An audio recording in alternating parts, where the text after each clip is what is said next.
যারা যারা ভালো ফলাফল করবে, যাদের রেজাল্ট আশানুরূপ হবে, তাদেরকে অগ্রিম অভিনন্দন। এবং যাদের পরীক্ষার ফলাফল মনের মতো হবে না, যেমনটা সবাই আশা করে আছে, যদি তেমন না হয়, তাদেরকেও অভিনন্দন। তারা যেন আগামী বছর সেই ক্ষেত, সেই ঘাটতি বা যথাযথ যদি চেষ্টার অভাব হয়ে থাকে, সেটা পূরণ করে সেটাকে ওভারকাম করতে পারে।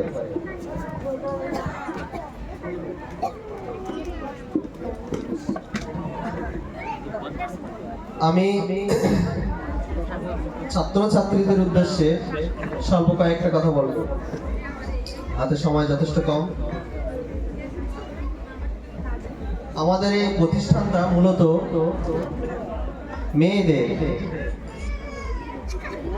মেয়েদের ইসলামী এবং বিজ্ঞান, সেই সাথে বিভিন্ন ভাষা,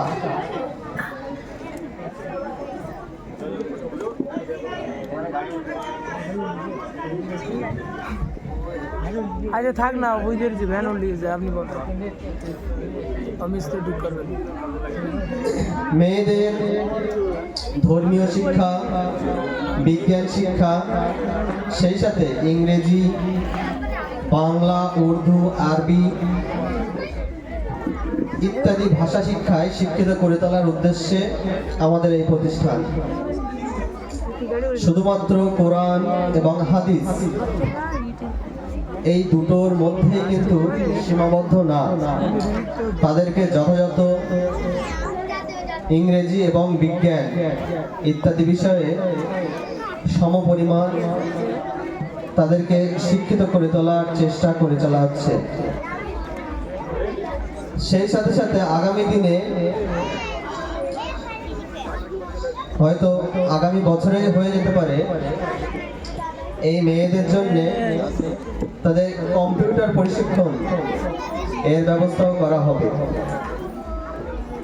আগামী বিশ্বে খাতাপত্রের কাজ বন্ধ হয়ে যাবে, যা কিছু কাজ তখন কিন্তু এই কম্পিউটার, ল্যাপটপ ইত্যাদি মাধ্যমেই চলবে। এখন যে কোনো অফিসিয়াল কাজে কম্পিউটার শিক্ষাটা অত্যন্ত গুরুত্বপূর্ণ।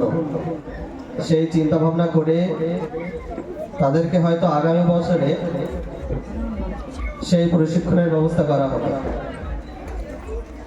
ইতিমধ্যে এই নিয়ে অনেক আলাপ আলোচনা করাও হয়েছে, কিভাবে ব্যবস্থা করা যায়।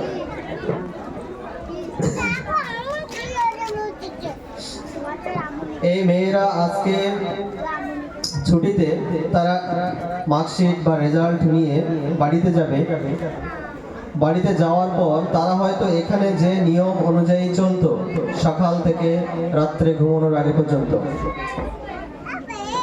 হয়তো সেই নিয়মের বহির্ভূত তারা অন্যান্য কাজে নিজেদেরকে ব্যস্ত রাখবে। আমি এই ছাত্রছাত্রীদের অভিভাবক অভিভাবিকাদের উদ্দেশ্যে বলতে চাই, তারা যেন এই নিয়ম অনুযায়ী তাদেরকে সেই মতো খেয়াল রাখে। তারা যেন যেভাবে এখানে নিয়ম করে নামাজ এবং কোরআন পড়া, সেই সাথে নিয়ম মাফিক চলা, খাওয়া দাওয়া, গোসল করা, সেই নিয়ম মাফিক যেন তারা বাড়িতেও চলতে চেষ্টা করে। না হলে সারা বছরের অনুশীলন মাত্র কয়েকটা দিনের অব্যবস্থার জন্য নষ্ট হয়ে যেতে পারে। কিছুদিন পরে যখন আবার মাদ্রাসায় আসবে, তাদেরকে কিন্তু আবার শাহিমায় সেই রাস্তায় ফেরাতে আমাদেরকে অনেক স্ট্রাগল করতে হবে। তাই বলবো, অভিভাবক অভিভাবিকারা, বাবা মায়েরা, তারা যেন সেই মতো খেয়াল রাখে তাদের উপর, তারা যেন যথাযথভাবে চলে। এক্ষুনি সবাই হাতে মার্কশিট দেওয়া হবে, সবাই অপেক্ষা করছে। আমি বক্তৃতা দীর্ঘায়িত করব না। সকলের প্রতি আমার ভালোবাসা, শুভেচ্ছা এবং সালাম জানিয়ে আমি আমার সংক্ষিপ্ত বক্তৃতা শেষ করছি। আসসালামু আলাইকুম। রাখছি